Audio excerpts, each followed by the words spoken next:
How do you regulate your emotion as a mother? And how do you teach your children to regulate their own emotions? More importantly, where did you as a woman learn how to regulate your own emotion so you can live a peaceful life where you're not a victim to the external circumstances in your life, especially as a mother? My name is January Donovan. I'm the founder of the Women's School, where I teach women skills and how to flourish in every arena of their life so they can fulfill their dreams and their purpose and live life of excellence. So today we are going to break down one of my favorite psychologists, Erica, and she speaks a lot about the importance of motherhood, which I think is a very essential topic in our culture where we have lost a reverence for motherhood. And she talks about the importance of a mother's emotional regulation. Now, in the Women's School, we begin by self-assessing ourselves, because the idea is that in order to live a life of excellence as a mother, as a woman, we have to know our starting point. And our starting point is to self-reflect and say, you know what, 0 to 10, if I were going to rate myself, how would I rate my ability to regulate my own emotion as a woman? When there's so many demands throughout the day from our children, but even if you work or both, or just your community, or just the state of our culture, what is your capacity to regulate your emotions so you are not constantly reacting all day long, and that you have the capacity to have unshakable peace all day and every day so you can become fully present to your children? So let's dive right into Erica's sort of commentary, because I think it's a lot in here to dig deep. But our goal here is to learn the skills necessary to regulate our own emotion so that we can then teach our children to regulate their own emotion, therefore have a greater chance to shift our future generation. Because right now we have an anxiety crisis. There's a book called The Anxious Generation. And if you go through the statistics and the reality that we are living is that everyone seems to just suffer from anxiety. We have become so weak as a culture, and we have to get to the root cause of our anxiety and also our cultural anxiety. And it begins with us looking at ourselves. It begins with our capacity to examine our own ability to regulate our own emotion and taking responsibility and ownership in our own growth as mother and as women. So let's dive right in. Case to me to make me believe that the role of the mother in particular is essential versus a father or other caregiver. So in fact, in the book, it talks about the difference between mothers and fathers, because that's an important question. And the reason I wrote about mothers is not because fathers are unimportant, but fathers are important in a different way. So there's a whole debate in society about this kind of idea of gender neutrality, that mothers and fathers are interchangeable. But actually, from an evolutionary perspective, as mammals, they're not interchangeable. I love that she brings in the history and evolution of this idea that mothers and fathers are interchangeable. And I think what we have today is really, I think, data to suggest and to look at the fact that no, we are not interchangeable, and that we are designed from the beginning of creation and evolutionary kind of history that men are inclined to different things the way women are. Now, it doesn't mean that we can't learn some of the things that men are naturally good at or vice versa, but it doesn't mean we erase what's naturally or perhaps what is unique to women, which is where we are currently in our culture. This interchangeability of culture really came from us in the movement towards equality. We've also taken away our unique abilities, or not only just our unique abilities individually, but also our uniqueness as each gender. And so I think it's important to bring the conversation back to the importance of the distinctions between mothers and fathers and the role that they play differently. And from a scientific perspective, from the hormones, from their natural ability. And it doesn't mean that we can't learn certain things, but it does mean that we are not created. We are created equal, but we are not created the same. And I think that now we can finally have this conversation, because for far too long, this conversation was hijacked by the feminist movement of equality, which has its place, because I wouldn't be here if it wasn't for the fight for equality, neither would Erica. But I think that two radical extremes, no freedom to unlimited freedom, we now know does not work. We have to find now a solution to say, well, we need to not erase motherhood just because for the sake of equality, just for the sake of what? Making everybody neutral, because we are also robbing our generation of mothers on how to actually be a mother, because we're trying to make everything so gender neutral. Serve different functions. And those roles and those behaviors are connected to nurturing hormones. So mothers are really important for what we call sensitive empathic nurturing when children are infants and toddlers. That means that when children are in distress, mothers soothe babies and therefore regulate their emotions from moment to moment. Every time a mother... Okay, so there is a natural ability or perhaps potential for women to be nurturers. It's in our hormones, it's in our capacity to have a baby. That is different than a man's capacity to nurture. And the question I always want to pose is that where do women learn the skills to actually become nurturing women? And I think it's an important question because just because we have the tendency or we have the natural ability to be nurturers, that doesn't mean we know how. Let me give you an example.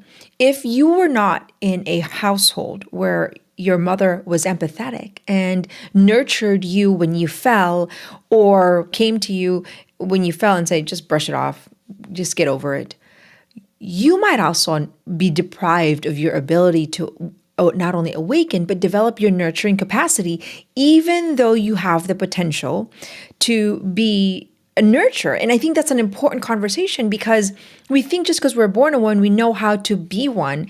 And there's that false assumption that I think has led us to just sort of become mothers without the training necessary to actually not just awaken, but develop our nurturing skills. And I think compounding that, we have a culture that's trying to make everything neutral. And so we've erased this ability to say, well, women nurture things, the way differently. And so that's what I think is important for us to just acknowledge, that a mother and a woman's capacity to nurture is different than men. And we have to own that. We have to reclaim it. We have to stop this idea that men and women are just simply gender neutral, because it is really robbing our babies. And that's what Erica is evaluating here, is that, as a mother of 8, I can hear the way my child cries and their needs in a way that my husband, I think, can't. And it's very different because of my hormones and my attachment to that child that I think is unique to women and mothers. And why try to fight that? Why not work with our nature and then develop our nature so we can become better mothers? So I'm going to jump right in. Mother soothes a baby with skin-to-skin contact and eye contact and the soothing tone of her voice. Okay. If a mother doesn't understand, doesn't know how to regulate her own emotion, then how does she then soothe her baby? Which is the question I asked in the beginning. Where did you learn how to regulate your own emotion? What if you had a mother that also suffered from anxiety, depression, or suppression of emotion, where she was numb to her own emotion and she didn't also know how to regulate her own emotion, and she was a roller coaster? Well, now you're a mother and you didn't know when your baby cries, you get overly anxious instead of being that woman who soothes her baby. And we see this all the time, being a teacher in the women's school and access to so many women's lives. I get to witness where mothers today, postpartum depression, but also just a day-to-day life, their baby cries and they're a basket case. They don't know how to regulate their own emotion, much more regulate their child's emotion. Second, our ability to manage the tonality of our voice is a skill set. Where did you go to school to say, this is a tone when you're firm, this is a tone when you're gentle, this is a tone when you're empathic? We can't assume that we know how to be empathetic in our tonality, right? If I sit here and be like, I'm going to teach you about the woman's school and the skills that you need in order to be a woman, it's different than if I came here and said there is an essential part of women that needs to be nurtured. It will be received differently. It is the same with our children. If I go to my child and say, oh, I'm so sorry that you have a boo-boo.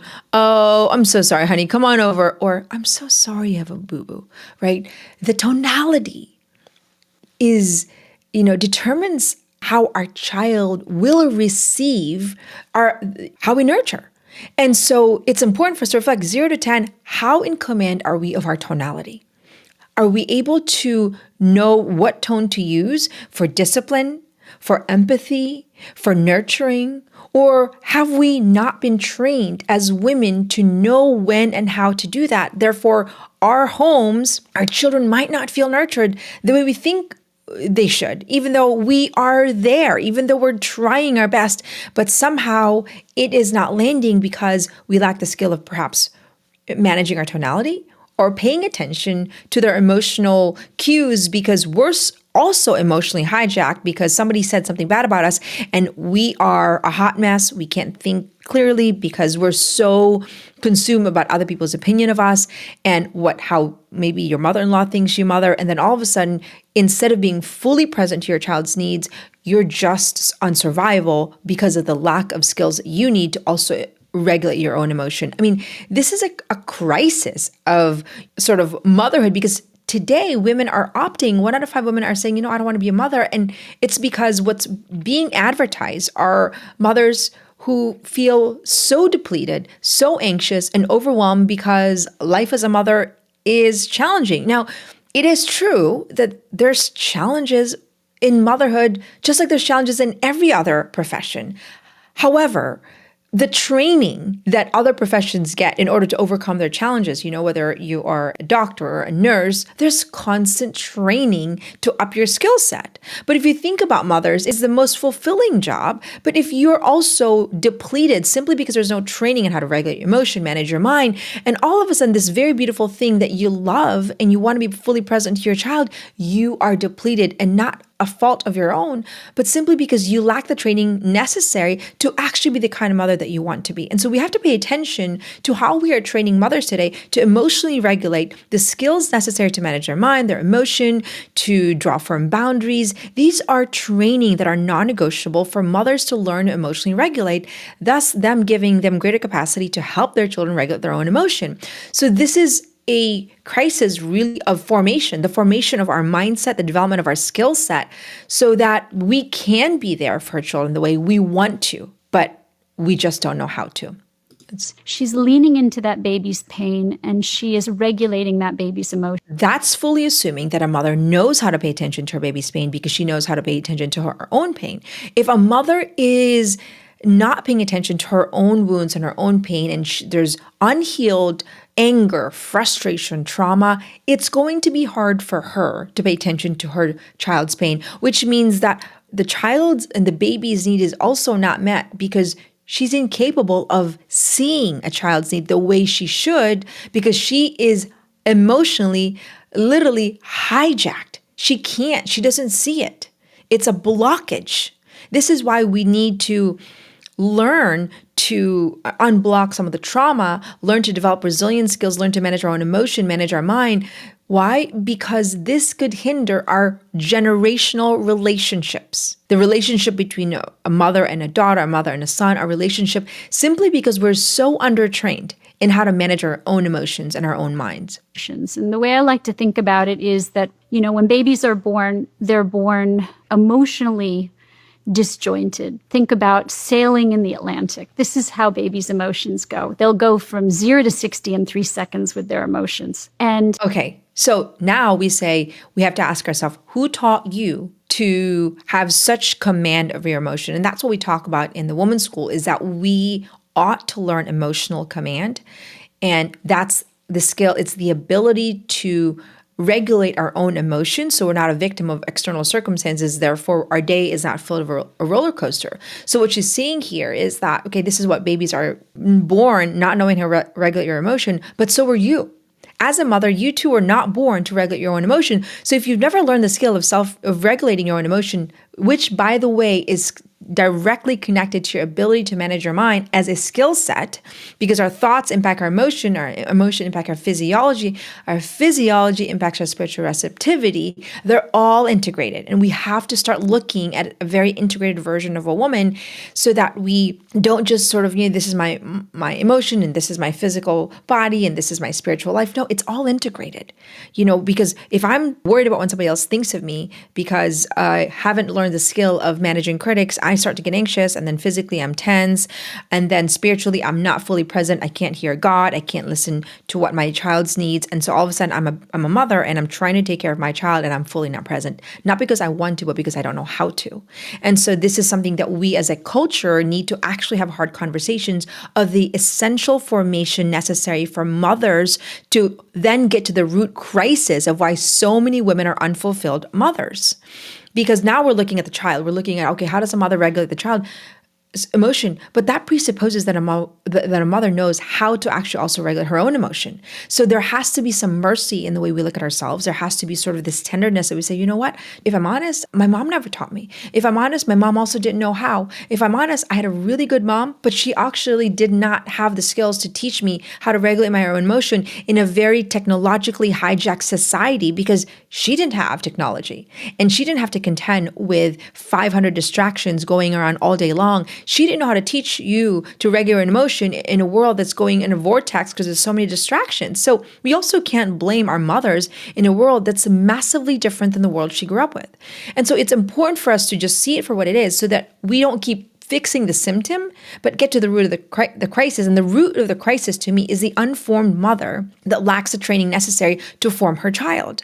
Formation, as we seen in the women's school, is a development, both our mindset and acquisition of our skill set, so we can actually live a life of excellence for the sole purpose of contributing truth, beauty, and goodness in every arena of our life, especially as mothers. Where we want to get babies is to sailing in the Caribbean, not flatlining, but we want them to be able to regulate their emotions, but they're not born that way.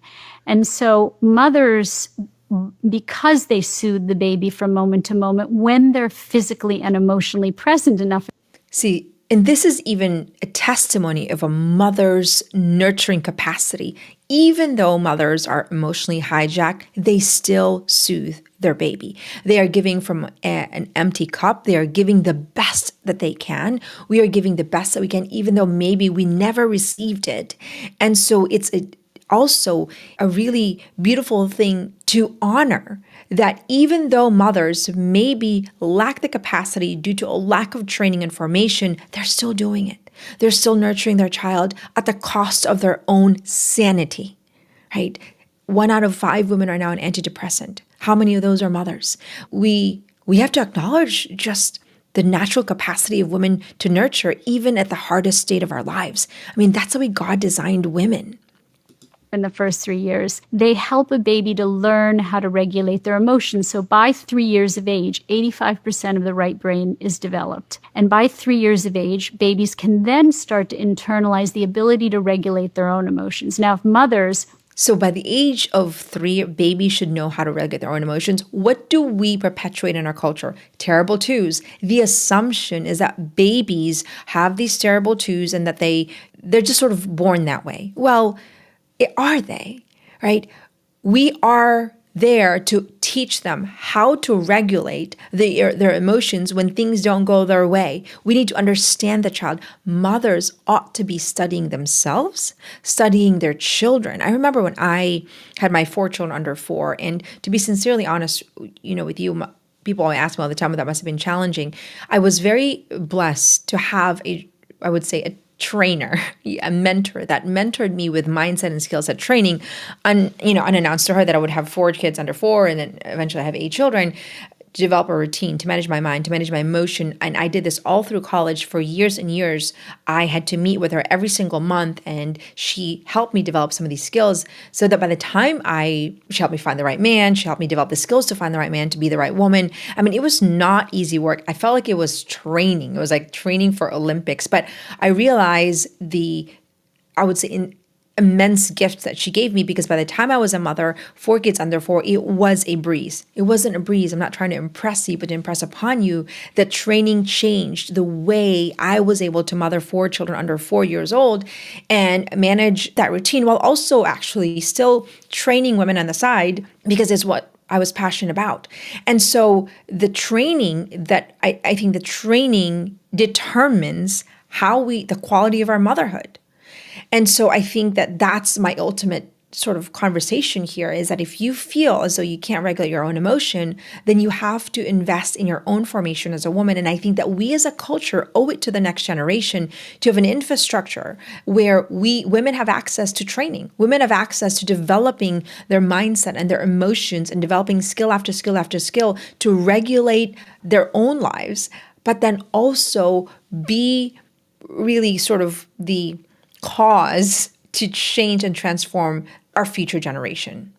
Aren't present as the primary attachment figures to do that mirroring of emotion, to do that soothing of their emotions, then babies don't learn how to regulate their emotions. The other thing that's important that mothers do is they buffer babies from stress by It's so beautiful. They buffer babies from stress by, I'm just going to finish this, I think it's wearing them on their body for the first year. And then by being as present as possible for 3 years, they actually protect babies' brains from cortisol.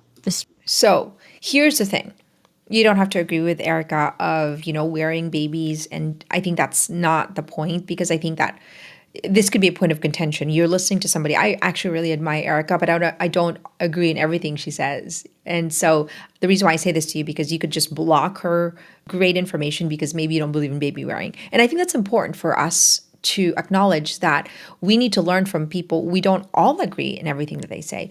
It's a skill to be able to harvest the good from people that we don't fully agree, because that's how we mature as a civilization, but we also mature as a woman. Because if you think about just a reality that we're never going to have somebody who's aligned with us in every single, arena, in every single way of thinking. And so it's really imperative for us to know how to acknowledge the good and then leave out the things that we don't agree with. So with that, I just wanted to acknowledge, because that in itself is a skill, and skill we teach in the women's school.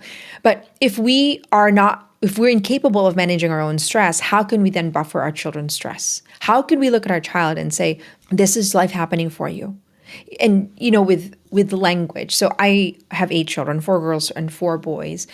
The language that we use in our home is something I am extremely vigilant in the words that we use. Why? Because the language that we use shape our perception. If I go to you and say, you feel so, that's funny, right? It means nothing, because it's just a bunch of sounds. But if I say to you, I'm so stressed today. What is that? It creates that image of a stressed woman. And so what happens is that now our children are picking it up all day long. And we use language where, it's so stressful, mom, I'm so anxious. And we don't regulate our children's language because we don't regulate our own language. We don't understand that language shapes our perception, therefore shapes actually also our emotion. If I'm looking at something, it was just awful, it was so hard, I can't believe it. Or we can say, it wasn't the best. I'm going to learn from it. And I'm going to take the good from it. That's a completely different experience. And so as a mom, when and my children know that there's illegal words in my house, but I do that so that I also teach them to regulate their own words. And so I think there was one time my Ina, and I'm very vigilant in the words that they use, and she came home one day and she was late. And she started packing things because she was packing food for lunch, or she was doing something, and she was kind of frantic. And I said, pause. And she's 13. I said, pause, maybe 12 at that time. Pause. I said, if you cannot regulate your capacity to do this in a way that's with ease, and you say, you know what?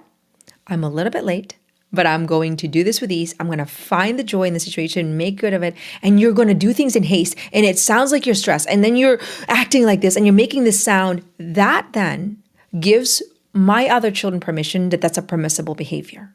And what I told her, I said, if you cannot regulate the way you manage your time, 12, and that you were late, and you can't see and find peace, then you cannot have this many activities. And so I really had to bring her to her awareness and say, no, thank you. This is what you do when you feel like you're running late, you're like, oh, I'm so late. You know what? I'm just going to recalibrate. I'm going to give myself 3 minutes. I'm going to pack this and pack this. But you're not huffing and puffing in a way that produces sort of this cortisol hormones in your body. And then if us mothers don't know how to bring that to her attention, if I didn't know how to bring that to attention to Ina, then she would then think that that was the norm, when it isn't. We have to protect the peace in our own homes. And in order to do that, we have to be aware when our children are not doing things or not using language or not regulating their own emotion in every season. So we do have to be fully present. We have to be vigilant. We have to be studying our children. We have to be studying our children's capacity to manage their own emotion. I have an 8-year-old and a 9-year-old. And, I feel like I'm teaching them to regulate their own emotion in the different seasons of their life and different personalities. And so we owe it to our children to study how they receive training, their personalities, their struggles, their strength. And I think that requires us to be so emotionally regulated as a woman. Otherwise, we're not going to be capable of studying them. And then we're going to send them out to the world incapable of managing their own emotion. I'm going to wrap this up here. Stress hormone. So there is a hormone called oxytocin. It's the love hormone, and it is protective against cortisol. The more a mother nurtures with sensitive, empathic nurturing, meaning when the baby cries, the mother goes, oh, sweetheart, let me see the boo-boo, let me kiss the boo-boo. That actually raises the oxytocin in the baby's brain, which then protects the baby from cortisol. How can you make... So isn't that just a great way, yes, to just first validate the gift of womanhood, validate the gift of being a mother, that a mother is capable and that has the nurturing capacity to do that, because otherwise we would have a generation of narcissistic children. Well, we are actually entering a generation of children that have become actually narcissistic. And I think, whether you can argue with what really is narcissistic, because there's just so many things right now that we're seeing that's just troubling behavior within our youth. What we need to do is to get to the root cause of why our children are suffering, why are our children stressed. Because the one thing that I always tell mothers is that if your children are stressed or unfulfilled or incapable or lack the skills to manage their day-to-day circumstance, they are susceptible to being manipulated. They're susceptible to propaganda. They're susceptible to making poor choices because they're unfulfilled and unhappy and incapable and incompetent in their own lives. And so we owe it to our children to help them develop the skills that they need in our homes right now as mothers. Even if you're a working mom, even if you're a stay-home mom, we can't assume that they are just going to know it by chance. It has to be something that we do intentionally. You could be fully present as a mom. You could be there and caring for your child, but it's not enough to do that. We have to be so intentional of looking at our children and say, how are you developing boundary skills? How are you using your words? How are you managing your mind when things are challenging? How are you communicating yourself effectively? How are you pivoting when things don't go your way? How do you manage things when things don't go your way? These are non-negotiable training and formation that's necessary in our own home now, so that we can raise children that are not going to be susceptible to poor choices, susceptible to promiscuity, drugs, and alcohol, because the more we equip them with the competency skills here and not assume that they know it just because we love them, the more we are able to send them to the world with clear purpose and a mission, because we know that they're not going to be easily sold a propaganda, because they too have a purpose and a mission that is unique to them. Therefore, the more we equip them with the tools now as mothers, then the more we actually can also help them fulfill their divine purpose, the purpose that God ordained just for them in that particular season in life. But the best way that we do that is that we as mothers develop the right skills to give and train our children, because you can't teach your children something you have not commanded yourself, and one of which is emotional command and mind management and learning the ability to order our lives. These are things that mothers right now are suffering unnecessarily simply because they don't have it.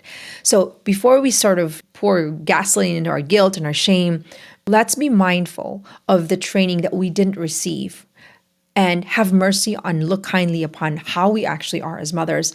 However, be also intentional about saying, well, just because I didn't have it, that doesn't mean I can't learn the skills now.